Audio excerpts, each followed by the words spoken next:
नमस्ते साथियों, पिछली वीडियोस को इतना पसंद करने के लिए आपका आभार।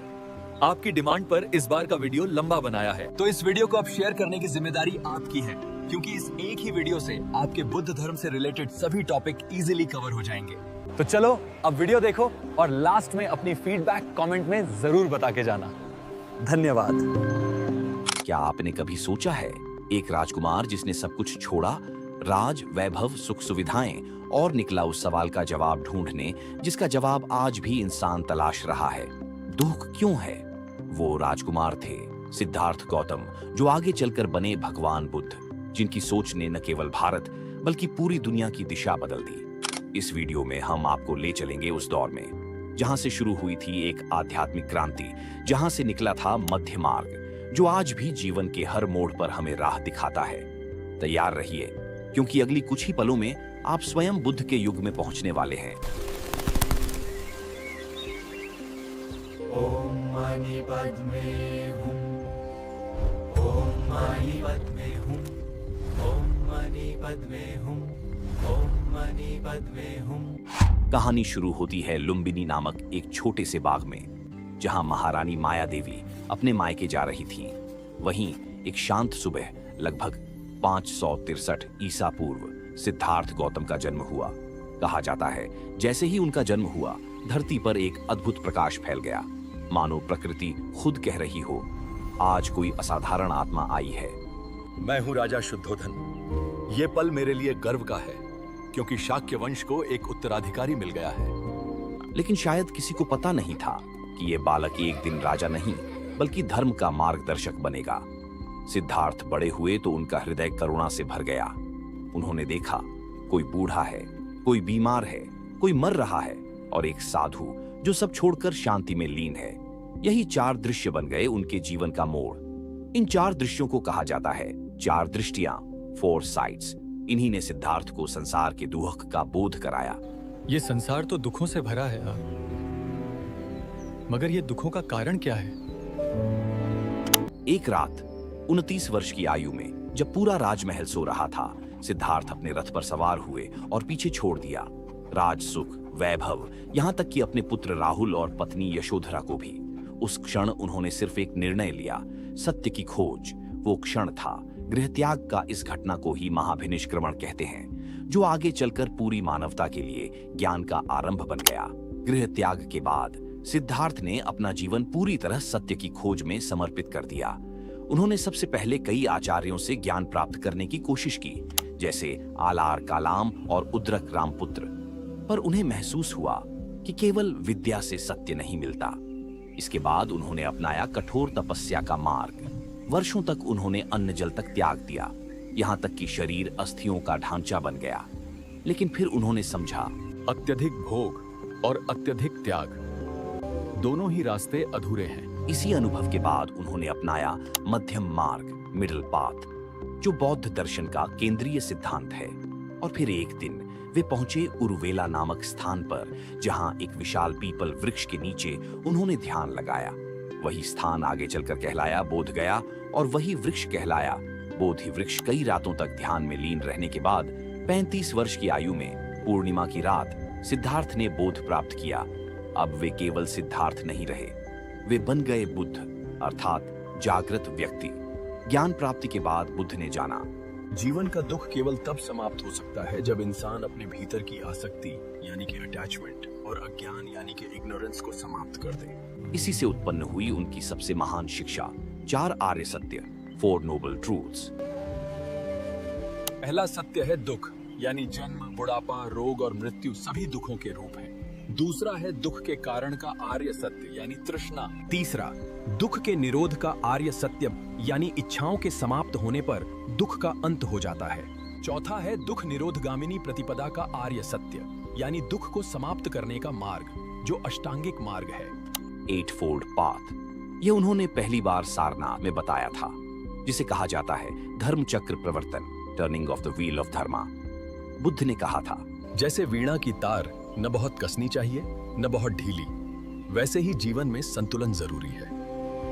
यही संतुलन कहलाता है मध्यम मार्ग, मिडिल पाथ, और इसे जीने का तरीका बताया गया, अष्टांगिक मार्ग। यह मार्ग जीवन के 8 ऐसे हिस्सों को जोड़ता है जो मिलकर इंसान को दुख से मुक्त करते हैं और आत्मज्ञान की ओर ले जाते हैं। पहला मार्ग है सम्यक दृष्टिबंध। इसका अर्थ है चीजों को सही दृष्टिकोण से देखना। दूसरा मार्ग है सम्यक संकल्प। इसका अर्थ है सही विचार और सही इरादे रखना, क्रोध, घृणा और लालसा से दूर रहना। तीसरा है सम्यक वचन, यानी सच्चे, कोमल और उपयोगी शब्द बोलना, झूठ, चुगली या कटु भाषा से बचना। चौथा है सम्यक कर्म, जिसका अर्थ है हिंसा, चोरी, झूठ और अनैतिक आचरण से दूर रहना, किसी को पीड़ा न पहुंचाना। पांचवा है सम्यक आजीविका, यानी अपनी जीविका ऐसे साधनों से कमाना जो दूसरों को नुकसान न पहुंचाएं। छठा है सम्यक प्रयास, यानी अपने मन से बुरे विचारों को हटाने और अच्छे विचारों को बढ़ाने का सतत प्रयास करना। सातवां है सम्यक स्मृति, यानी अपने विचारों, भावनाओं और क्रियाओं के प्रति जागरूक रहना, हर क्षण सचेत रहना। आखिरी है सम्यक समाधि, यानी मन को एकाग्र करके गहरी ध्यानावस्था में पहुंचना, जहां से वास्तविक शांति मिलती है। ज्ञान प्राप्त करने के बाद बुद्ध का जीवन ठहर नहीं गया। अब उनके भीतर एक ही उद्देश्य था। जिस सत्य को मैंने जाना है वह हर इंसान तक पहुंचना चाहिए। पहला उपदेश सारनाथ में 5 भिक्षुओं को दिया गया। यहाँ से संघ की स्थापना भी हुई। वह उपदेश केवल शब्द नहीं था, वह एक आंदोलन की शुरुआत थी, ज्ञान, करुणा और संयम का आंदोलन। बुद्ध ने अपने अनुयायियों को सिखाया, धर्म को मत मानो बल्कि इसे समझो। ईश्वर की पूजा से नहीं, सत्य की खोज से मुक्ति मिलती है। धीरे धीरे उनके चारों ओर बनने लगा एक समाज जहां कोई जाति नहीं थी, न ऊंच नीच, न अमीरी गरीबी। यह था संघ, जहां हर व्यक्ति भिक्षु या भिक्षुणी बनकर समता, करुणा और अनुशासन का पालन करता था। समय 2 प्रमुख शाखाएं थीं। पहला भिक्षु संघ, मंक कम्युनिटी, दूसरा भिक्षुणी संघ, नन्स कम्युनिटी। संघ के अनुशासन और बुद्ध की शिक्षाओं ने जल्द ही भारत से लेकर श्रीलंका, नेपाल, बर्मा, चीन और जापान तक अपनी छाप छोड़ दी। यह था धम्म का प्रसार जो सीमाओं से परे था। समय बीता। बुद्ध ने करीब 45 वर्षों तक उपदेश यात्राएं की, राजगृह, वैशाली, श्रावस्ती, कौशाम्बी और पाटलिपुत्र तक। हर जगह उन्होंने लोगों को एक ही संदेश दिया, अहिंसा, करुणा और आत्मजागरण। और फिर आया अंतिम पड़ाव। आयु थी 80 वर्ष। कुशीनगर, उत्तर प्रदेश में, जहां बुद्ध ने अपनी अंतिम रात बिताई, शांति से लेटे हुए उन्होंने कहा, अपदीपो भव, यानी सभी संयम से जियो और अपने प्रकाश स्वयं बनो। इसके बाद वे गहरी ध्यानावस्था में लीन हुए और प्राप्त किया परिनिर्वाण। बौद्ध धर्म के विभिन्न संप्रदाय। धीरे धीरे समय बीतता गया। बुद्ध के परिनिर्वाण के बाद उनके अनुयायी पूरी लगन से धम्म के प्रचार में लग गए। लेकिन जैसे जैसे पीढ़ियां बदली, शिक्षाओं की व्याख्या में अंतर आने लगा। यही अंतर आगे चलकर बौद्ध धर्म के विभिन्न संप्रदायों, सेक्ट्स में बदल गया। पहला हीनयान, द लेसर व्हीकल। यह वह मार्ग था जहां मुक्ति को व्यक्ति का निजी प्रयास माना गया। मुक्ति केवल कठोर तप, ध्यान और संयम से ही मिल सकती है। निर्वाण सिर्फ वही प्राप्त कर सकता है जो अष्टांगिक मार्ग का सच्चा पालन करे। हमारे संप्रदाय के अनुयायी बुद्ध को एक महान गुरु मानते हैं, न कि ईश्वर का अवतार। हमें थेरावादी भी कहा जाता है। हमारे प्रमुख ग्रंथ पाली भाषा में हैं। याद रखना, पेपर में आएगा। इसका विकास Sri Lanka, Myanmar, Burma, Thailand, Laos और कंबोडिया में हुआ। ये मानते हैं कि केवल भिक्षु जीवन ही मुक्ति का मार्ग है। दूसरा महायान, द ग्रेटर व्हीकल। यह वह मार्ग था जहां करुणा को ध्यान से भी ऊपर रखा गया। महायान संप्रदाय का उदय लगभग 1ली शताब्दी ईस्वी में हुआ। हमारा मानना है कि हर व्यक्ति में बुद्धत्व प्राप्त करने की क्षमता है। हम बोधिसत्व की अवधारणा देते हैं। बोधिसत्व का मतलब वो व्यक्ति जो स्वयं निर्वाण प्राप्त करने के बाद भी दूसरों की मुक्ति के लिए संसार में बने रहते हैं। महायान संप्रदाय का प्रसार भारत, चीन, जापान, कोरिया और तिब्बत में हुआ। इसके अनुयायियों ने बुद्ध को देवत्व, गॉड लाइक फिगर का दर्जा दिया। इसके प्रमुख ग्रंथ संस्कृत भाषा में हैं। प्रमुख महायान केंद्र नालंदा और विक्रमशिला विश्वविद्यालय। तीसरा वज्रयान, द डायमंड व्हीकल। यह मार्ग था ध्यान, तंत्र और मंत्र का संगम। वज्रयान बौद्ध धर्म की वह शाखा है जो महायान से विकसित हुई। इसमें साधना के साथ मंत्र, यंत्र, तंत्र और ध्यान का प्रयोग किया जाता था ताकि तेजी से ज्ञान प्राप्त किया जा सके। हमारे प्रमुख देवी देवता तारादी, मंजुश्री और अवलोकितेश्वर हैं। हमारे साधक को तांत्रिक बौद्ध या वज्रचारी कहा जाता है। वज्रयान की उत्पत्ति भारत के बंगाल और बिहार क्षेत्रों में हुई। इसका प्रसार तिब्बत, नेपाल, मंगोलिया और भूटान में हुआ। प्रमुख बौद्ध ग्रंथ। धीरे धीरे जब बुद्ध के उपदेशों का प्रसार हुआ तो उनके शिष्यों ने महसूस किया कि अगर इन शिक्षाओं को लिख कर न रखा गया तो आने वाली पीढ़ियां असली धम्म को भूल जाएंगी। यहीं से शुरू हुआ बौद्ध ग्रंथों का निर्माण, जो न केवल धर्म के आधार बने बल्कि आज भी इतिहास और दर्शन के अनमोल दस्तावेज हैं। पहला त्रिपिटक, बौद्ध धर्म का मूल ग्रंथ। यह वह ग्रंथ है जिसमें समाया है पूरा बौद्ध दर्शन। त्रिपिटक का अर्थ है 3 टोकरी। यह बौद्ध ग्रंथों का सबसे पुराना और प्रामाणिक संग्रह है। त्रिपिटक के 3 भाग हैं। विनय पिटक का, सुत्त पिटक, अभिधम्म पिटक। विनय पिटक में संघ के नियम, भिक्षुओं के आचरण और अनुशासन की बातें हैं, और सुत्त पिटक में स्वयं गौतम बुद्ध के उपदेश शामिल हैं। यह भाग सबसे विशाल है। अभिधम्म पिटक एक दार्शनिक ग्रंथ है जिसमें बुद्ध की शिक्षाओं की गहराई और विश्लेषण है। इसमें मानसिक अवस्थाओं और मनोविज्ञान से जुड़े सिद्धांत हैं। यह पाली भाषा में लिखा हुआ है। साथियों, ये दूसरा ग्रंथ है ललित विस्तर सूत्र। ये महायान बौद्ध संप्रदाय का ग्रंथ है जो संस्कृत भाषा में रचा गया। इसमें बुद्ध के चमत्कार, करुणा और जीवन यात्रा का सुंदर वर्णन है। इसका पेपर में डायरेक्ट सवाल आता है कि ये किस संप्रदाय से रिलेटेड है। तीसरा ग्रंथ मिलिंदपन्हो। जब यूनानी राजा मिलिंद ने बौद्ध भिक्षु नागसेन से प्रश्न किया तो वही प्रश्न बन गए मिलिंदपन्हो। यह एक प्रश्नोत्तर ग्रंथ है जिसमें राजा मिलिंद और भिक्षु नागसेन के बीच दर्शन और जीवन पर चर्चा है। यह पाली भाषा में लिखा हुआ है। यह ग्रंथ है महावंश और दीपवंश। ये ग्रंथ श्रीलंका के बौद्ध इतिहास के साक्षी हैं। दोनों ग्रंथ पाली भाषा में हैं। इनमें श्रीलंका में बौद्ध धर्म के आगमन, राजाओं के शासन और संघ की प्रगति का विवरण है। आगे चलकर बौद्ध धर्म के विकास के साथ कई अन्य ग्रंथ भी बने, जैसे बोधिसत्व चर्यावतार शंतिदेव द्वारा, जो करुणा और बोधिसत्व के जीवन पर आधारित है। इन ग्रंथों ने बौद्ध दर्शन को वैश्विक रूप दिया। बौद्ध परिषदें। समय बीतता गया। बुद्ध के परिनिर्वाण के बाद उनके अनुयायी जगह जगह फैल गए।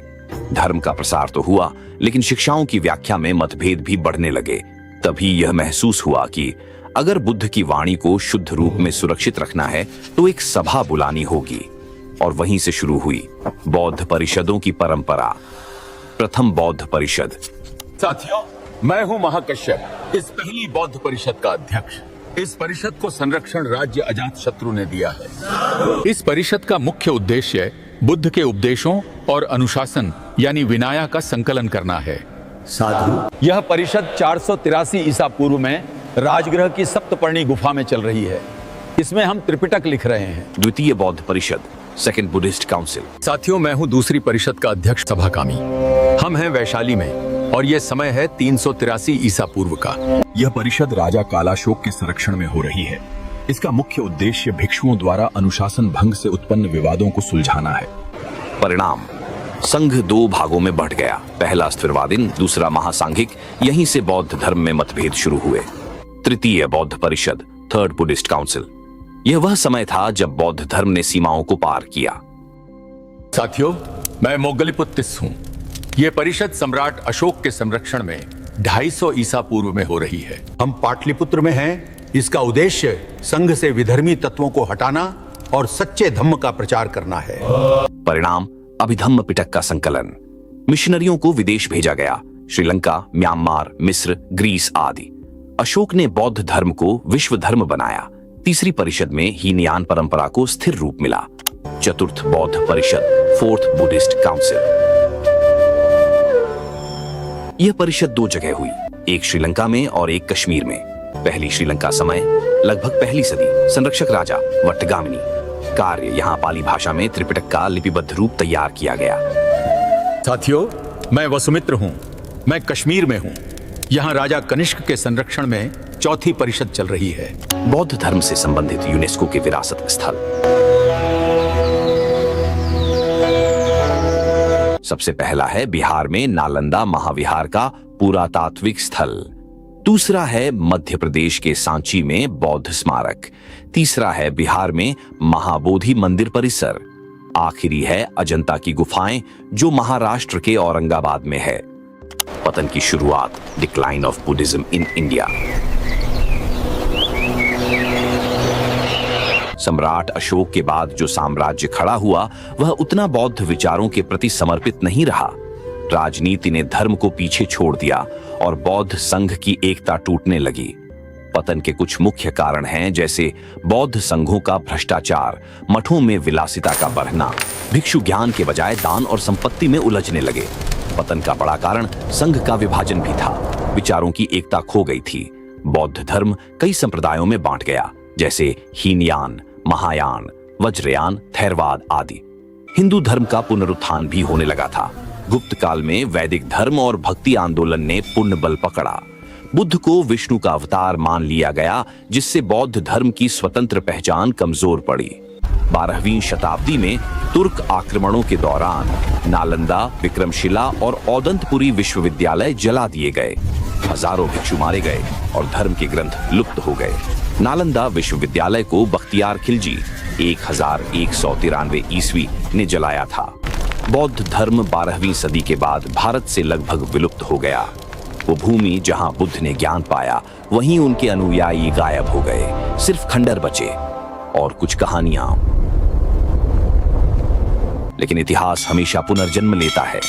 करुणा की जो ज्योति बुद्ध ने जलाई थी, वो कभी पूरी तरह बुझी नहीं।